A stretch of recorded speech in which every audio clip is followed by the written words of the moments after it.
Hi, everyone. This is Craig Zelzer from PCN Global, here with Sahil Patni from the Unreasonable Group. We're here for episode 5 of season 12. Happy season 12 in 2024. We'll be talking about the road to social innovation career insights. Sahil works with the Unreasonable Group to support over 150 social impact ventures in the Americas portfolio. That's his newest role. He works deeply with Unreasonable Fellows and their startups, helping them on business needs, fundraising, business development, social impact networking, and so much more. He arrived at Unreasonable from the world of consulting, nonprofits, and social entrepreneurship.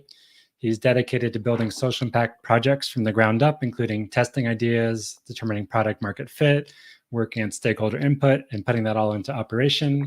He has almost a decade of experience working in the US finance industry, nonprofits in India, starting a startup in Mumbai, strategic finance with historically Black colleges and universities in the US, and some independent consulting work. He also has I hope I get this right, a bachelor's from University of Maryland and a master's from Terry University in India. And just to explain the kind of creative thing, Catalina and I met you, I don't know, maybe 10 years ago at a career fair, Society for International Development career fair, which is actually happening on the 15th. And we were not looking to hire somebody, but Sahil was also a part-time consultant with PCDN and helped us tremendously over the years. For people who have not joined one of our podcasts live streams before, what you can do is we really enjoy hearing where you're watching from. So throughout the session, particularly on LinkedIn in the comment section, please add a couple of sentences or bullet points about where you're watching from and your work. And then throughout the session, we also like to bring in questions and comments from the audience. So please, share your stories, your comments, and we'll leave this in. This is one of over 140 podcast episodes. So soon after the recording, you can access it on LinkedIn and YouTube. And then with about 2 weeks, it'll be up as an episode of the Social Change Career Podcast, which you can access on pcdn.global or any major podcasting platform. 3 requests before we start. So 1, please share your questions, your comments, let us know who you are. It makes it much more interesting.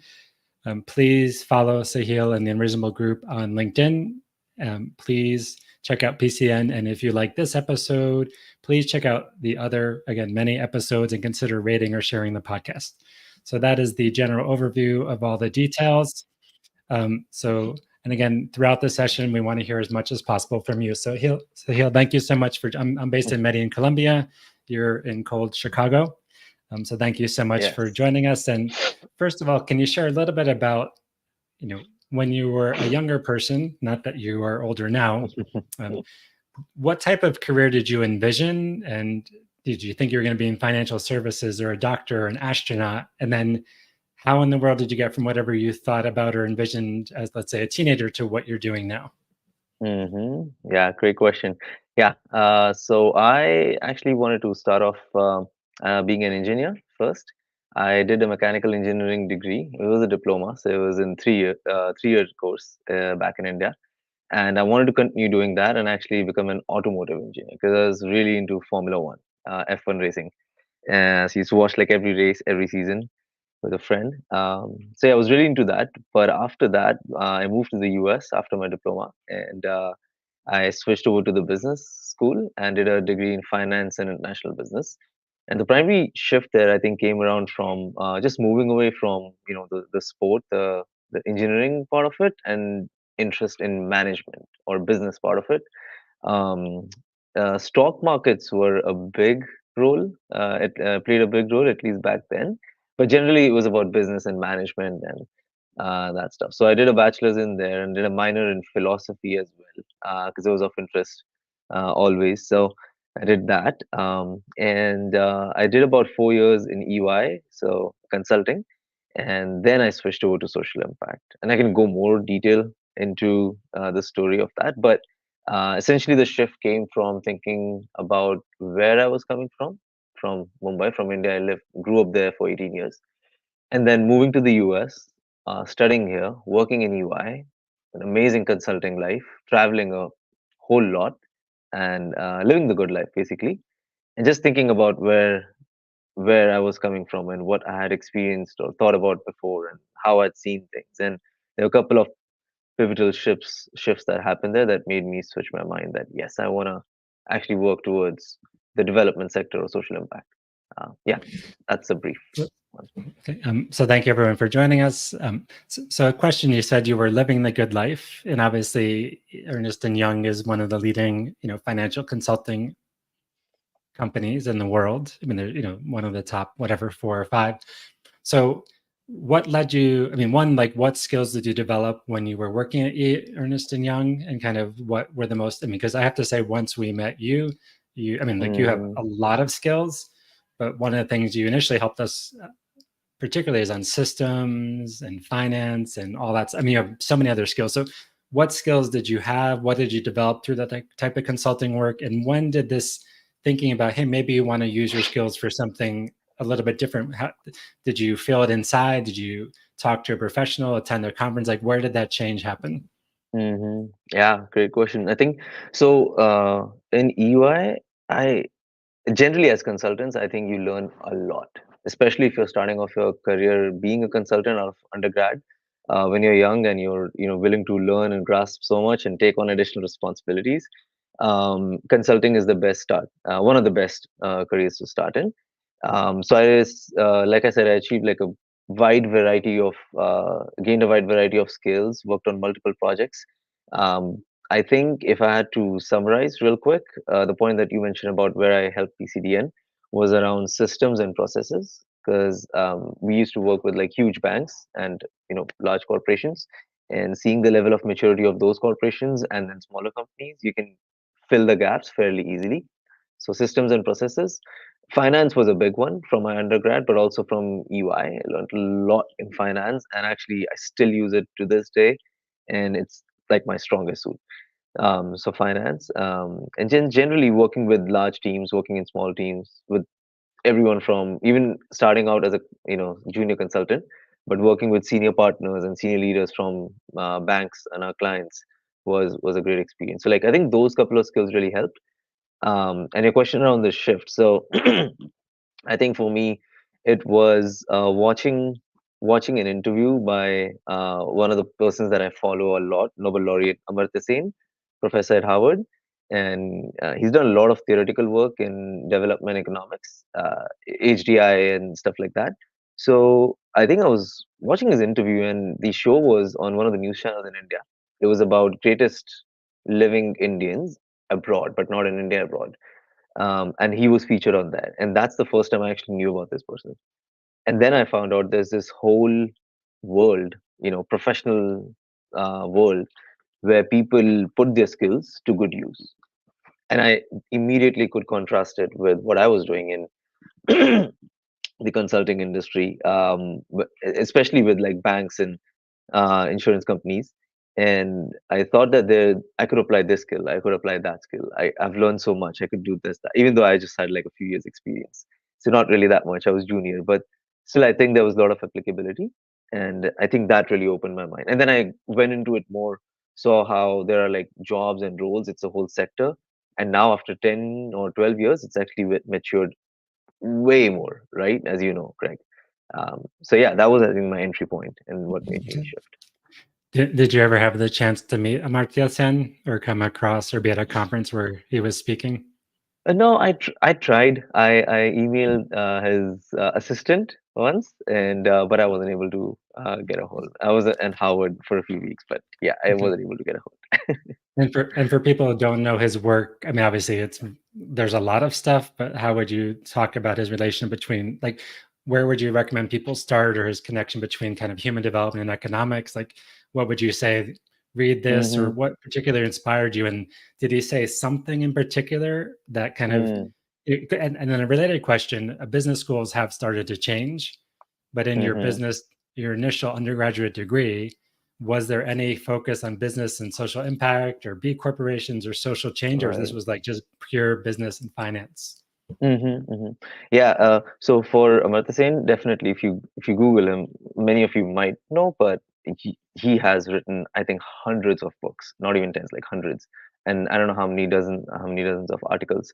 So a lot of things, but the one thing that struck me and I still remember is he was known for his capabilities approach, and in development theory and economics, that is one approach that's used to really identify human development or work towards human development. So we could work on like just one thing, just education or just skills or just raising income, but overall capabilities are something that's within, more inherent and more foundational, based upon which people can develop and grow. So, like education is a big example of that. That increased one's capability, right? That was one, and then there were a number of other theories like the entitlements approach. There was the HDI that he developed that's used worldwide by all countries. It's measured on country and also state level. But yeah, tons of good stuff from him. And his second question was around, what was that second question? In your undergraduate Oh, degree, no, I mean, undergrad. many Yeah, many many business schools have started to go beyond just kind of, yeah. let's say pure focus on business Right, models right. and finance and profit and operations to actually think about how business connects to people on the planet. So in your undergraduate degree, were there courses on that optional, or just was like more, let's just think about how to make business efficient and profitable?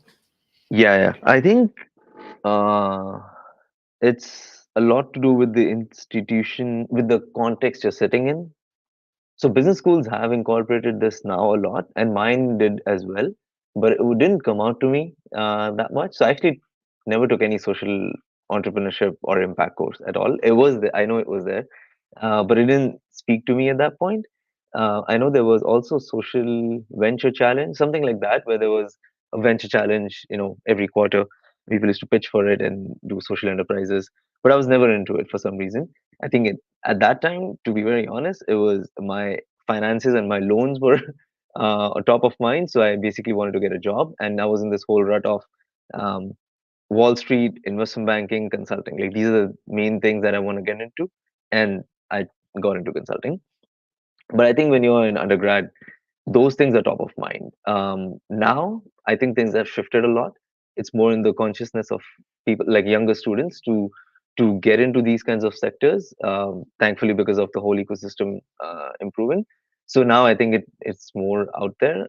But in terms of when it comes to business schools, I think the primary role of business schools is what it is was always was to impart business education, networking, which is huge, like one primary reason, and then take business courses and stuff.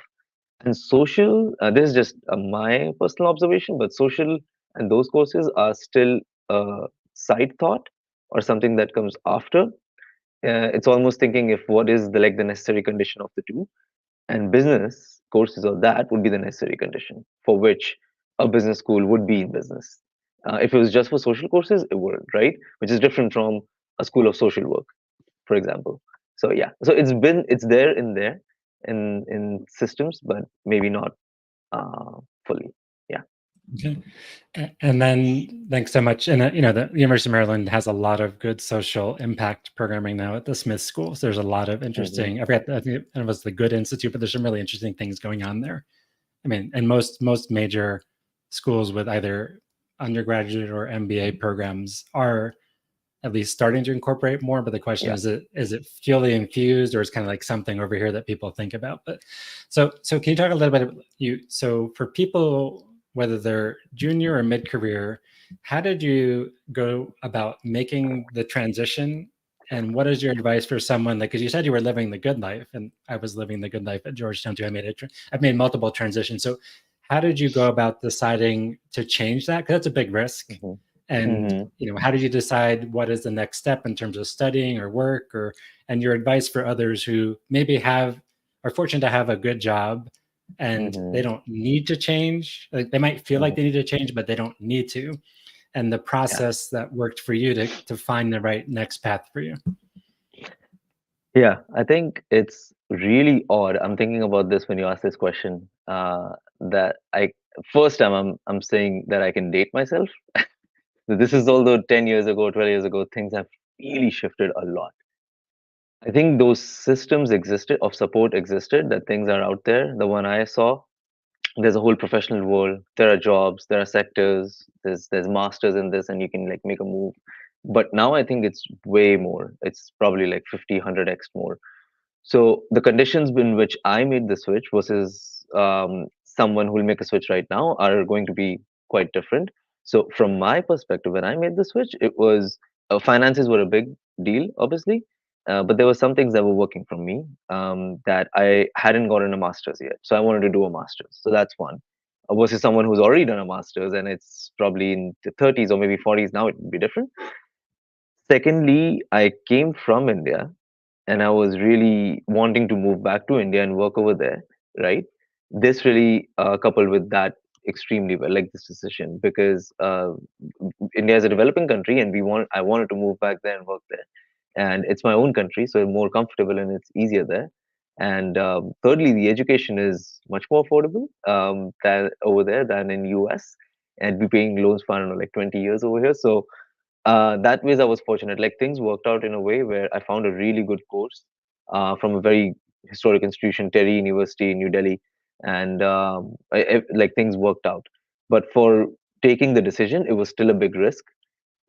I don't think there was anyone at that point in my, even still actually in my family or circle of friends who had really made that move back to work in this sector, not in like banking or something else. So it was a big risk, and I was the first one. So everybody in my family and friends, everyone was asking and wondering. Some were shocked, some were supportive about what the hell are you doing with your life? Why are you moving back? Like people dream to come over here, work, study, whatnot. Why are you doing? So that was a big, that definitely was a big thing. I think now it's way more common. There are these places like Climate Base and TerraDo and so many other platforms and PCDN where you can feel more comfortable and believe more that you'll land in a safe spot. I think that's definitely there. So yeah, conditions are different, but I think it's much better now. And then and yeah, Climate Base, TerraDo, Climate Asia. I mean, there's a lot of good Mm, both platforms and networks now.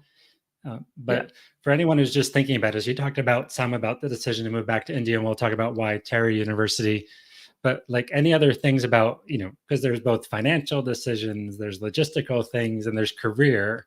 So like, and sometimes the right decision everyone has to decide for themselves, but sometimes it might be better to stay in a reasonably good job because you need the Hmm. money, or you have like, so any Yeah. other thought process around logistics, or like how did you actually, like, how long did it take you to go from thinking about changing, from hearing this talk from Amartya Sen or the TV Yeah. interview, Yeah. to like processing, to then saying, oh my gosh, I'm going to quit your job and go back to India? Like that's a pretty, that's just not like, it's not just switching jobs in a city, it's quitting and Right. moving. So like how long did that process take, and how how much fear did you have, and how much did you know like it was just worth doing no matter how it worked out? Yeah. I will answer that question, but the Chicago sun is shining amazingly bright on me, so I'm going to close the blind for one moment. And while we're waiting for people joining us, please let us know where you're watching from. Your comments and questions, as an Unreasonable Group, which we'll get to, is one of the world's leading impact investors and social impact startups all over the world. So, and Sahil has amazing experience, so it's also a great time to get his wisdom. But let's go back to, and so you watched this Yeah. interview, and then how much time did it take, and then just how did you deal with fear and just like knowing that this was the right Right. Right. decision, or Right. just how to do it anyway? Yeah. So I saw that when I was in my first year of working with EY out of college. That was 2012. I made the move in 2015.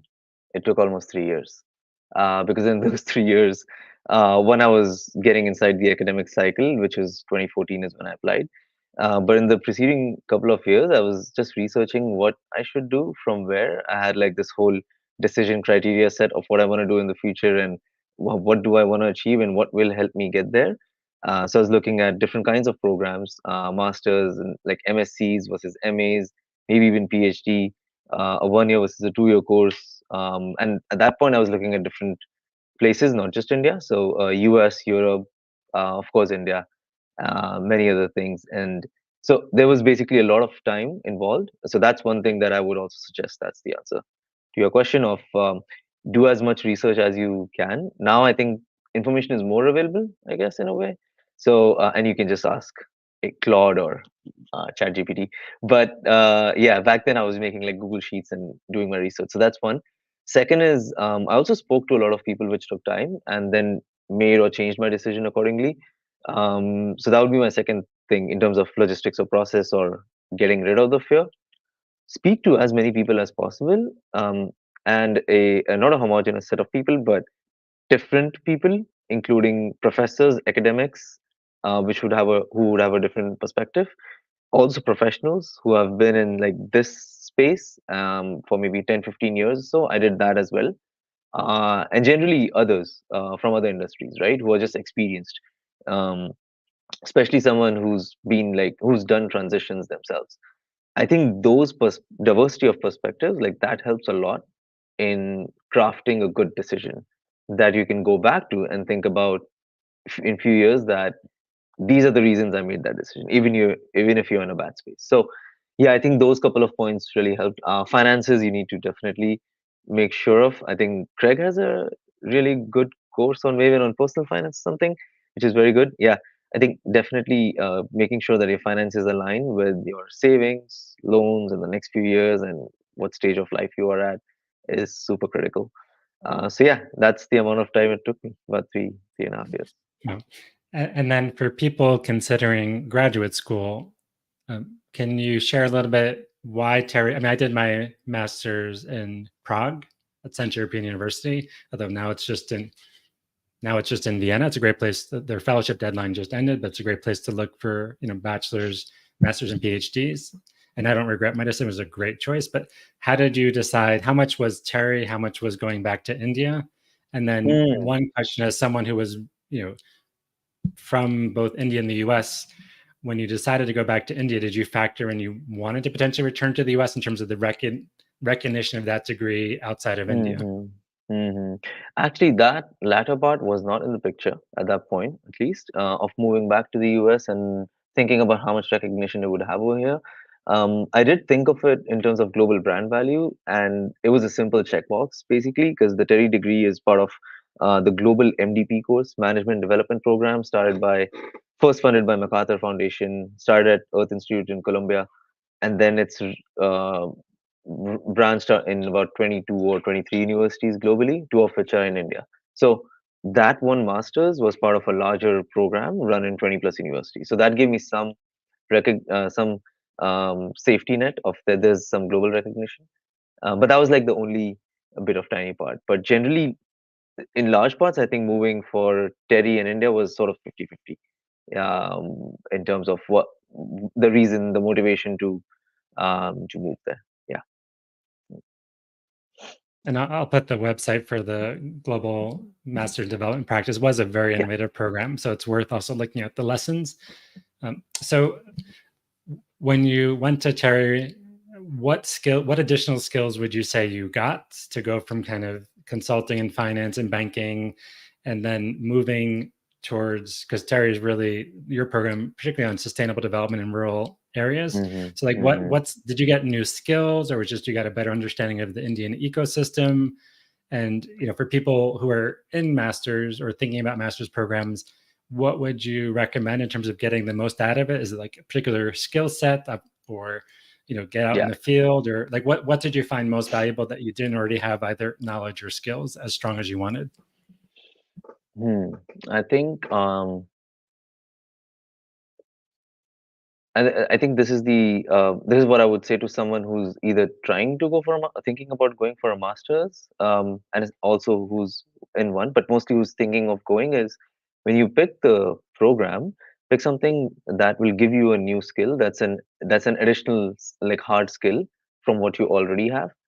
That's useful. So for me, it was research, and it was contextual understanding of how development happens in rural areas. So prior to that, in the 2 or 3 years that I was researching, I had read like some books and papers and articles on this topic, and I had never come across this whole context of looking from ground up, looking at from the base level, and what we call like developing versus developed world, how those countries look at each other, or what's global south and north, because these things are not apparent from papers and stuff if you just read general ones.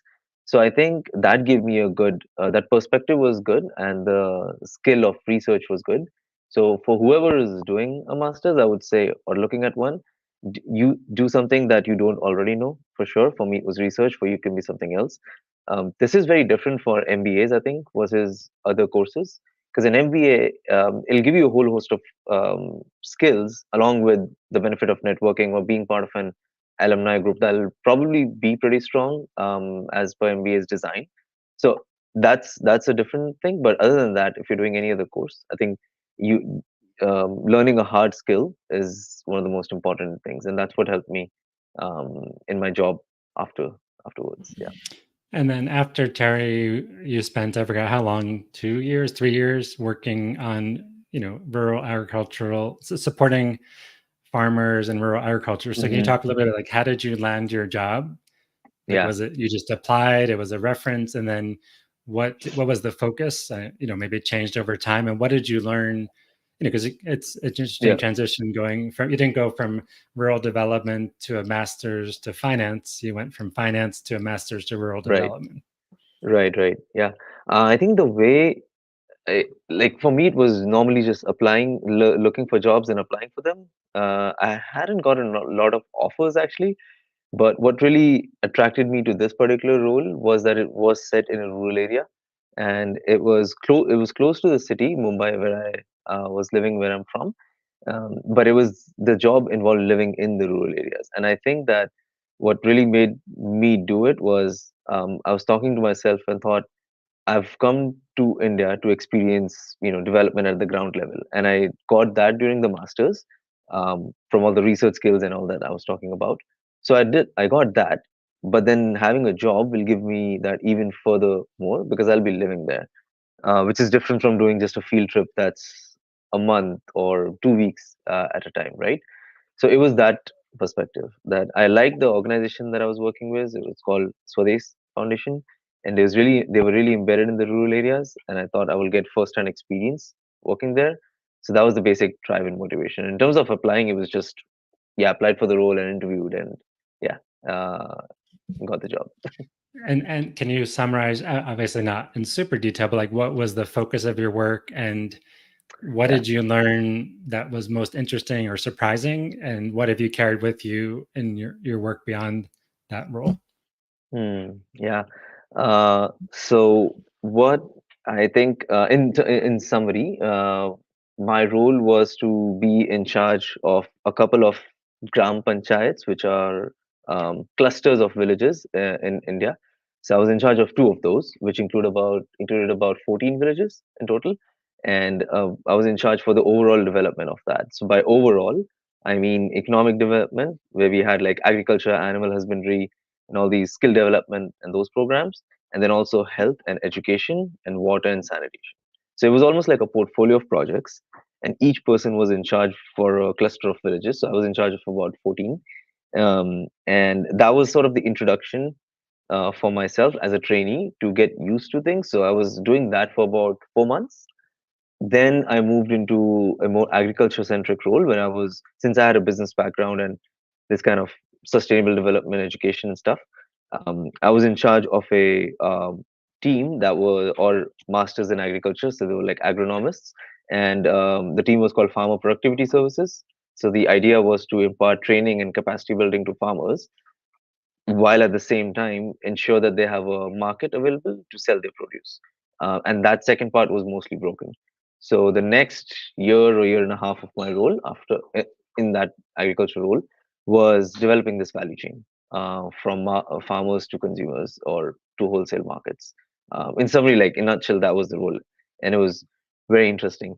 I think the biggest thing that I learned, two things that I learned was one, generally the way um, development happens in paper and in project plans or when we sign off like huge budgets is very different from how it happens at the ground level.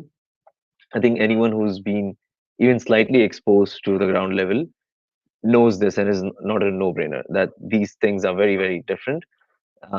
And so someone who's probably not in this field or trying to get in this field, even if you're in climate tech, right? So very hard sciencey roles, those kinds of things.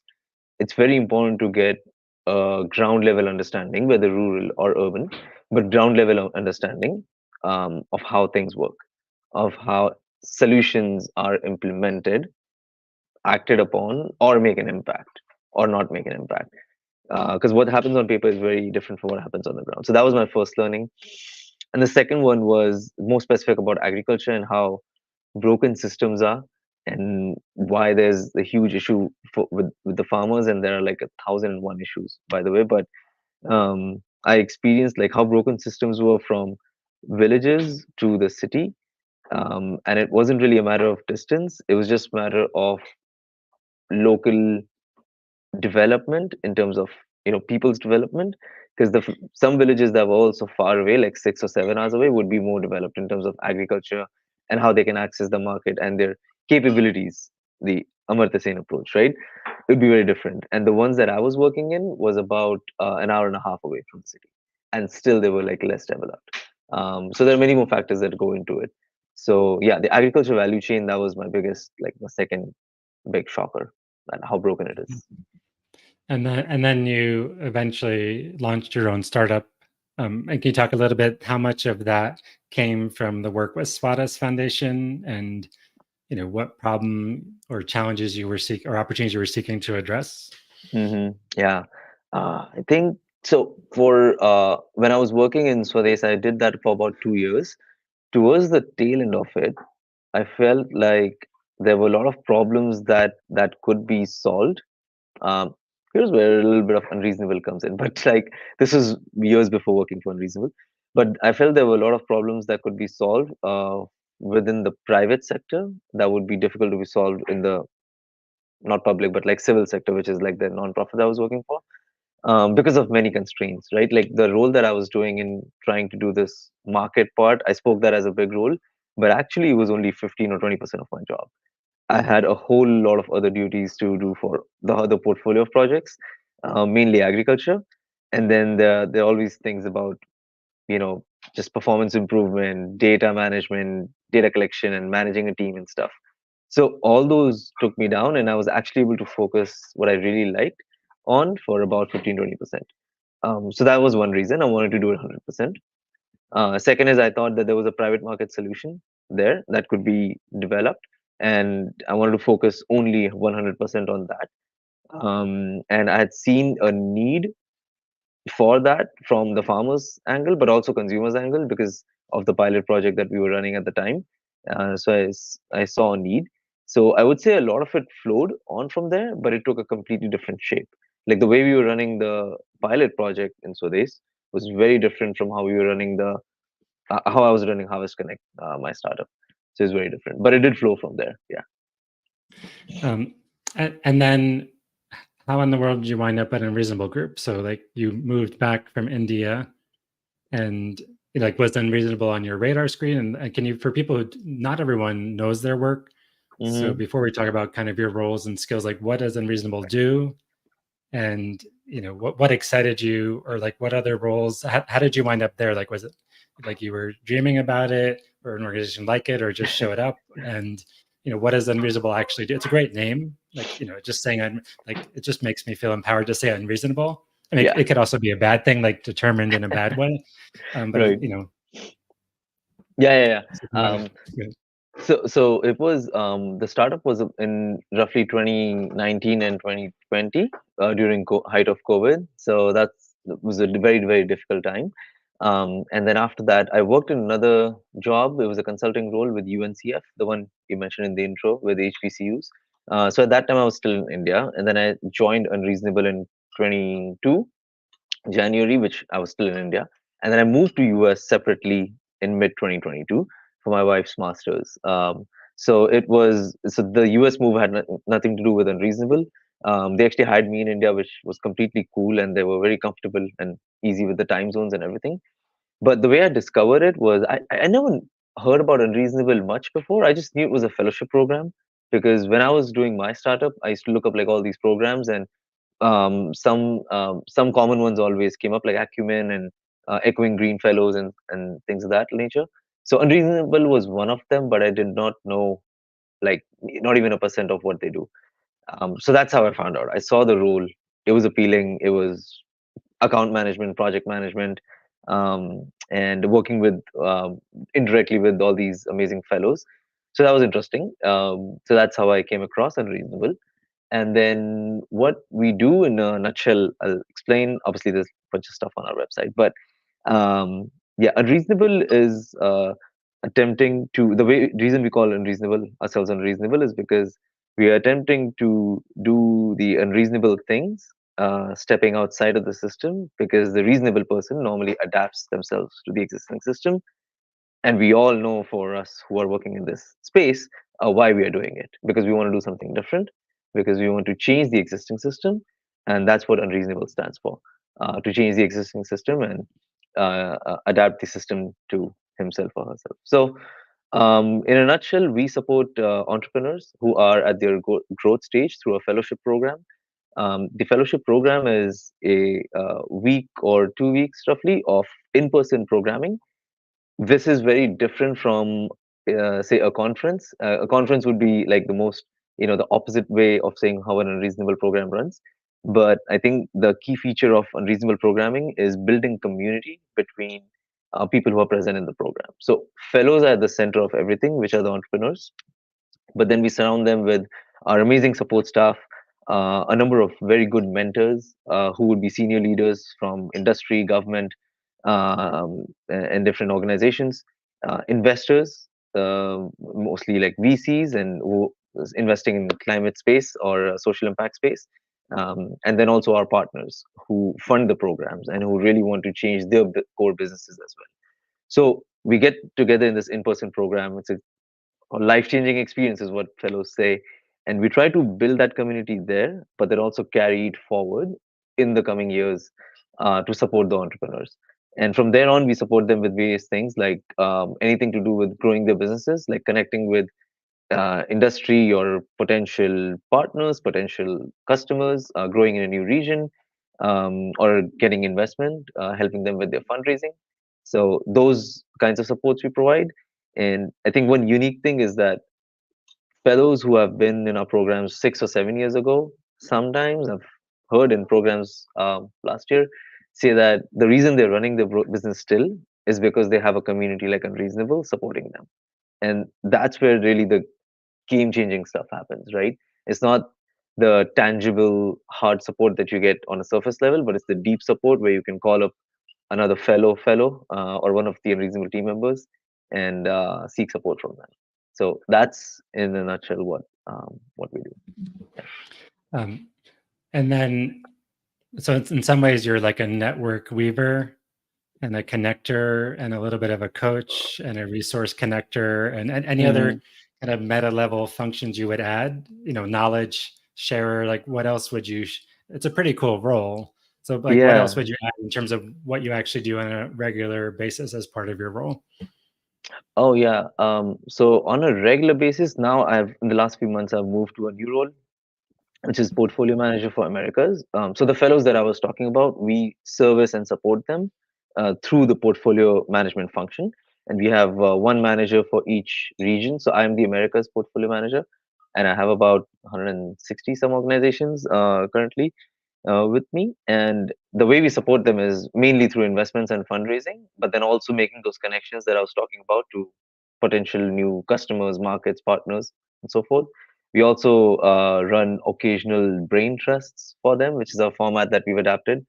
And in that, we basically brainstorm around a challenge statement, get amazing people with networks in the same room with fellows, and help them get to a solution, or help them connect with people in the industry.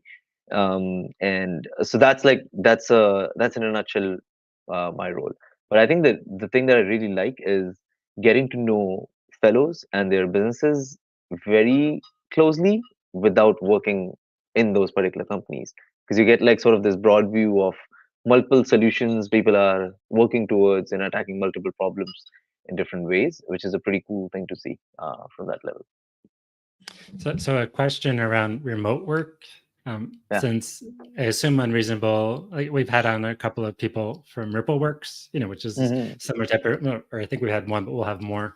Hmm. So we've talked to lots of people in remote work.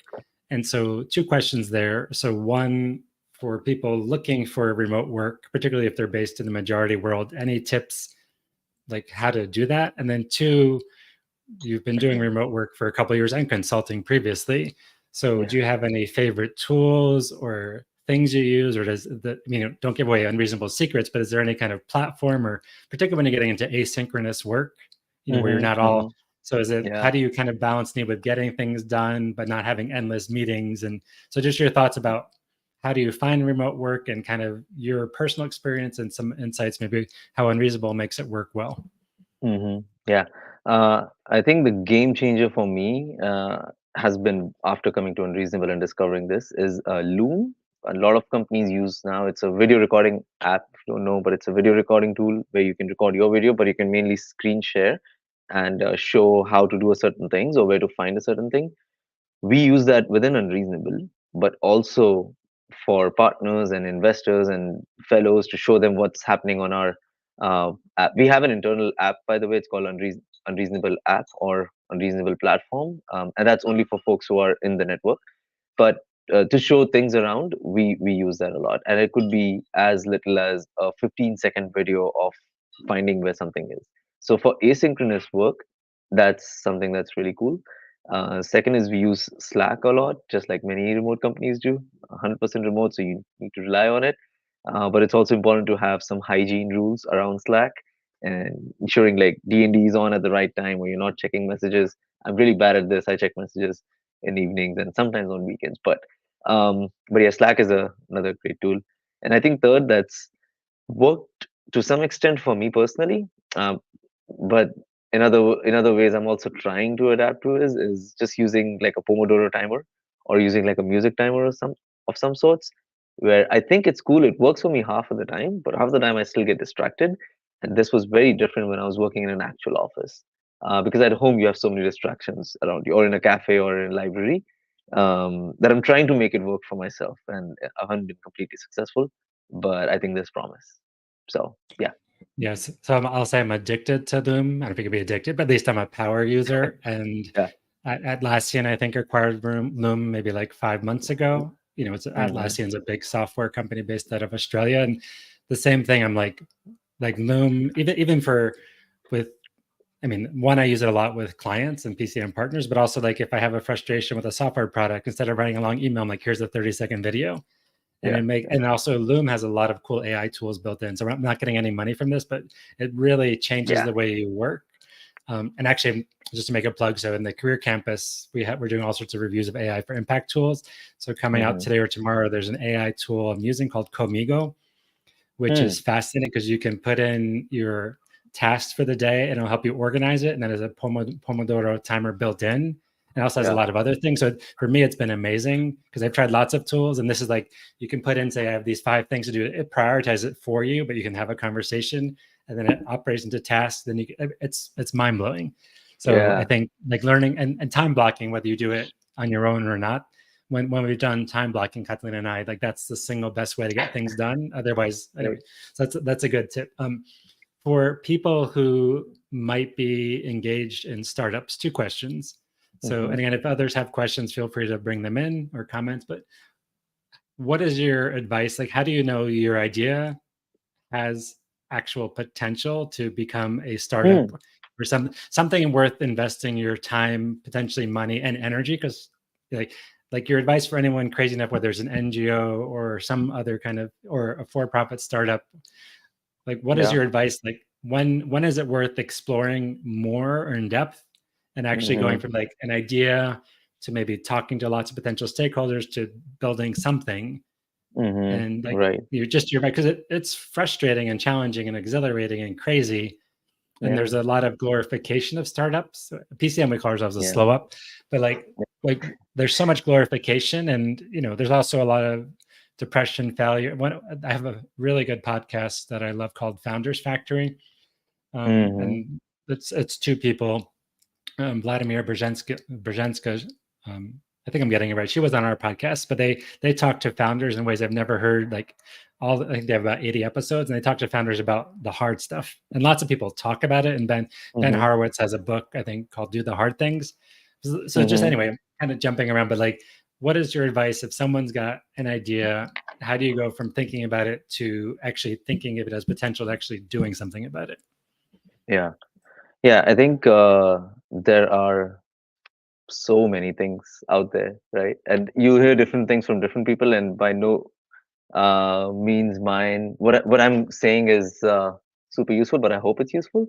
But in my journey of first starting the startup and then consulting with a few either startups or nonprofits who are working as like a similar to a startup, and now in Unreasonable with all these fellows, I think there are a couple of specific tools that I can come to. So one is if you've ever heard Steve Blank, he's the one who pioneered the four I think four epiphanies was his book, but he pioneered this phrase called "get out of the building."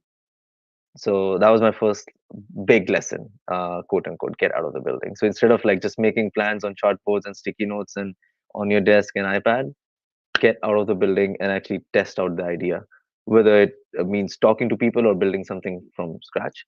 So that's the one main one. Second is I really like this one book. I forgot the author, but it's called The Mom Test or The Mom's Test.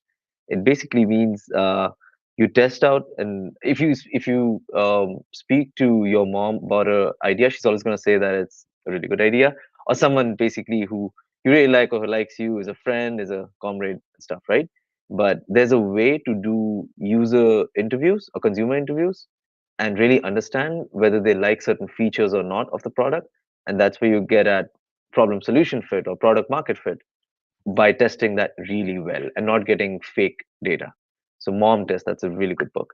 And I think third thing is, so those are the first two things are basically where you can understand how worth it is to pursue this. Whether you're doing a full-time job, you're thinking of quitting, or you're thinking of starting a side hustle at least for a few months and testing out. I think these two things are a good place to start. And the third thing is once you've started, becomes more applicable if you're like raising money in your future in your stage, but even early on, go more for value versus valuation, because like it's talking about glorified startups, valuation is a big thing. That's what a lot of founders go for, which is good, but as it should also be baked in with value, and that can be impact, social impact for you, or it can be like just making people's lives better or something else. So go for value versus valuation. And there are many other things that I've come across, like podcasts and things that have taught me a lot. And I can drop some links in here as well. Okay. One wonderful, and again, it's not Founders Factor; it's a different one. It's Future Farm. So, if you are interested in Okay, startups, got it. Vladimir was on our podcast, and her colleague Nectarios, I just think have some of the most mind-blowing conversations with founders about the good and the bad. Not just saying Mm-hmm. because there's too much startup worship. So, Yeah. so there's a question from Prabha. She also from Chicago, originally from Nepal, and she's thinking about business school and working in the energy sector. She gets torn between starting on this work with existing businesses or entrepreneurship. So, can you Mm-hmm. share any thoughts? Is it better, like not better, but like when is it worth trying to start your own thing versus work for a small startup versus work for an existing company? And any thoughts for Prabha or others? Like, go work. I Right. mean, I was a professor at Georgetown. I still teach, and some of my students went and worked for huge oil companies. Never other ones, or other ones did startups. Like, so, Yeah. like, how do you decide between those things? Yeah, my first reaction would be if you're asking that question, you probably want to go to some existing businesses and work for them and understand how you'd like to contribute. If you really think that you want to start your own, you'd probably be beyond that point of us of wondering this, right? But I think getting experience from other businesses is super, or nonprofits is super valuable. Just learning about the space and learning about what your solution could be, um, and then pursuing it, right? Or seeing like where it fits in the larger landscape. I think the value of the business comes from the origination idea, or the like how it started the germ, right? It doesn't come from seeing something and like just fitting it into it. It comes from solving a particular need or a problem that actually exists out there, and that's where the idea came from. So you should always like have that story. So if you have that in mind, that then it's good to pursue your own. But it's good to speak to many people before you do that. Yeah. Yeah. Um, so we have a few minutes left if other questions people want to share.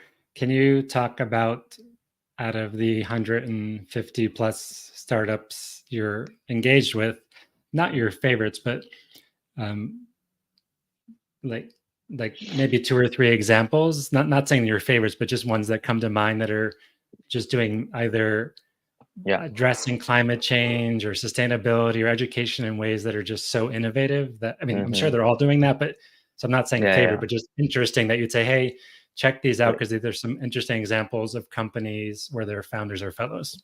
Hmm.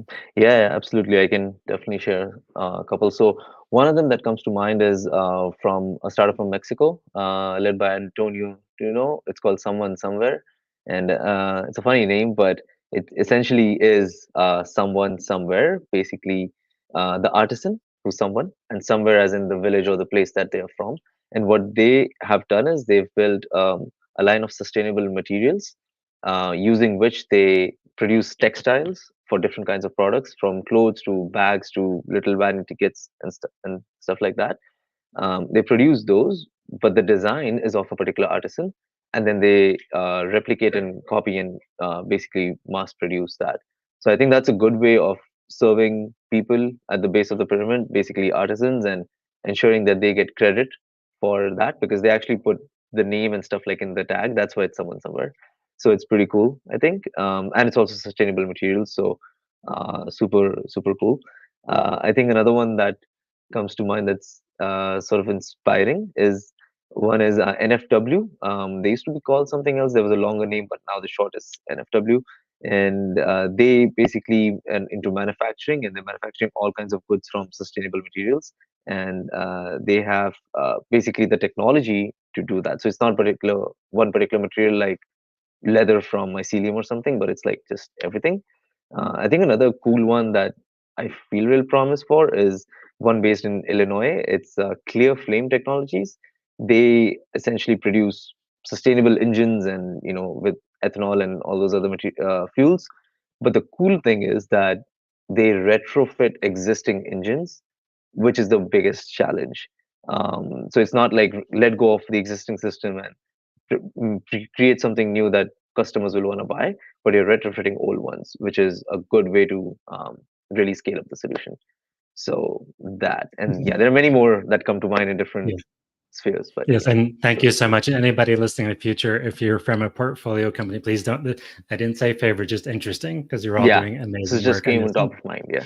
yes. And we have a friend. He was on our podcast, Federico Restrepo, who co-founded Impact Hub Medellin, and one of his companies, apart from Impact Hub Medellin and Cali, is also converting gasoline cars to electric. So Hmm. obviously, a lot of people think electric cars are the solution. They're part of the solution, but like, can we Yeah. convert existing ones? So two or three more questions, then we'll wrap up. So this is kind of a big question, but when you think about business in general, Hmm. the dominant paradigm in much of the world is still extractive capitalism, whether Hmm. it's extractive on people or the planet, or just it's not often thinking about sustainability is often like a side thought, or how can we reduce our costs by recycling or better light bulbs. Hmm. But I mean, how do you stay optimistic about, because the global economy is about 80 trillion, whatever, 85 Hmm. officially, not including black market, and the Yeah. number of truly sustainable companies, like where Hmm. it's integrated into everything that have Hmm. scaled is like this. So how do you balance like this? Because the planet's in crisis. So how do you balance like personally just the huge challenges? And yes, you're working with the most incredible founders from all over the world, but are we Hmm. going to hit that tipping point where Hmm. we change, or it's going to be this 1 to 3% of business that's doing it, but there's a lot Yeah. of talk, not action. Right. Yeah, I think that is one major part of the solution, which is businesses. And there's a whole slew of new businesses that are coming around. So, Unreasonable Fellows, obviously, there are like close to 400 of those. But there are thousands that are not Unreasonable Fellows, but also doing amazing work. And you can find them in other fellowships or otherwise. But I think there's a whole band of companies and organizations now growing and hopefully will sustain and grow in the future who will either work with existing businesses or replace them, and that's talking decades and decades into the future, and not for now. This because this takes time, and they're fundamentally changing industries. So I think those kinds of businesses will sustain more in the decades and decades to come. But replacing the and to some extent they'll replace, but not entirely. But that's only one part of the solution, which is businesses. If you look at the overall problem and who is all also trying to solve, it's important to look at other lenses, which you obviously know. But from my aspect, I try to stay optimistic by keeping in touch with those as well. So one of them is policy and what's happening from a policy lens, because that impacts and interacts with business a lot. And the second is community-led solutions. So sometimes they're non-profits, but many times they're just rights movements who are working for farmers' rights or a particular village or a particular just geography or region, those kinds of movements. And there are a lot of these alternatives happening in that space. Like there's a completely parallel of COP and UNGA and all those things happening. It's called World Social Forum (WSF). It's happening right now in Kathmandu, Nepal, actually in February. So those kinds of alternate movements are happening, and the surprising part is that these worlds don't collide with each other a lot. Like those attendees don't attend COPs and UNGAs, and the COPs and UNGAs, to my knowledge, don't attend WSF and those kinds of forums, but they're working towards the same higher solution, right? So that's my way of staying optimistic, is seeing that there are multiple actors working towards one huge problem. Okay. Whatever. I mean, it's a huge question. So, I mean, a friend of mine, Flynn Coleman, said like we just have like she says hope is her resistance. Like she doesn't think the changes that will need to happen will happen maybe in her lifetime, but it's like better to do something than just be like, go Yeah. to the beach or just. So last question, and I'll follow up with one. So Faisal, middle grade psychologist from Nigeria, working in the UK, started a commodity business and is working to get into livestock farming to use the profits to development work. So he's just asking in general, like one, maybe check out his profile, but in general, like if you have a business, let's say agriculture, any thoughts on like an agricultural business where you can develop profitability, then use those profits to actually do development work? And have you seen interesting examples from your own work or any unreasonable fellows? Yeah, I think so. There is one example that comes to mind. There's this company, it was called Embrace, that was developing a kit for um, uh, babies who are just born, but they cannot access the care that's needed for the baby. So basically, it was a kit that was, I think, 1/20th or 1/50th the cost of the actual unit where you'd have to place the baby, right? It started as a for-profit, but over the years, it shifted towards a non-profit model, because that's how the market was, and that's how they would be able to fund the business or fund the organization and then grow their impact. So they moved their model from being for profit to non-profit, and then but generally in your case, other than that, I would say I don't know what stage of business the person is at right now, but I would say start accessing the local resources, at least in terms of accelerators, incubators. Hopefully the ecosystem is decent. I'm not sure where the business is, but if it's decent enough, access those local resources, and that's how slowly you'll go to access other resources that are more global for more investment and more mentorship. Yeah. Yeah, and the Impact Hub network can be great. And I'm pretty sure it's Impact Hub in Nigeria and Zimbabwe, maybe in Harare. Mm. So last two questions as we wrap up. So are not that you have lots of free time, but is there anything you're currently working on upskilling or learning or hoping to get more skills in? Yeah, it's funny I say this. It's still finance. It's I already have like pretty decent finance skills, but I'm doing this FMVA certification, which is Financial Modeling and Valuation Analysis. It's by CFI, Corporate Finance Institute. It's pretty cool. It has, I think, like 20, 25 courses. It's like a smaller level of CFA, like a third of a CFA level, but it gives you pretty cool skills. So yeah, that's one thing I'm working on. Okay. And then the last two questions. One, are any books, podcasts, movies, just something you're enjoying or recently enjoyed that doesn't have anything to do with work, but just kind of occupying your brain in a good way? One podcast I'd recommend is, it's nothing to do with social impact, but I love the way he does podcasts. It's called I forgot what it's called, but the guy is Nathan Latka. He does Mhm. B2B SaaS podcasts only, and 15 minutes set of questions really gets inside the nitty gritties of like a SaaS business amazingly well. And then he's building a database off of that. So Okay. that's one I listen to often. Yeah, for people who know, software as a service, it's a type of business. And then last Yeah. question, both for you and for Unreasonable, what's the best way to follow like your work, but also Unreasonable? Is it a newsletter? Follow, like, what's your preferred channel on Unreasonable? Newsletter, LinkedIn, Twitter, or something else? Yeah, for us it's LinkedIn. Like that's number one. I think we're on other platforms, but it's mostly LinkedIn because that's where our founder and staff and the Unreasonable page posts news and updates about all of our programs and about our fellows and big things that are doing, from getting FDA approvals to winning, prizes and like competitions and stuff like that. So LinkedIn is number one to follow us, and also we have a newsletter, so definitely sign up for that. It's on our website. Okay. So thank you so much for taking time out of your day to chat with myself and people watching and listening in the future. Hmm. And again, it's wonderful to hear your experience and also just your reflections and how you pivoted multiple times. And I'm sure there will be other pivots in the future. And please, everyone, just a final request, follow Sahil on LinkedIn, Unreasonable, PCDN, and please share and or rate the podcast to help grow our reach. Lots of cool guests coming up for season 12. And we're a nice warm Medi, and I hope it's not too cold in Chicago. We didn't talk about the weather, but hopefully it's not too cold. What's the It's okay. temperature today? It's okay. It's Is in it? 40s or like Oh, five, that's six good. degrees Celsius. So yeah, it's getting Okay, okay. so thank you so much, and come to Colombia. We'll have the biodiversity COP, Hmm. you know, Yeah. and have a great afternoon. Thank you, everyone. Yeah. Thanks, Greg. Thanks, everyone.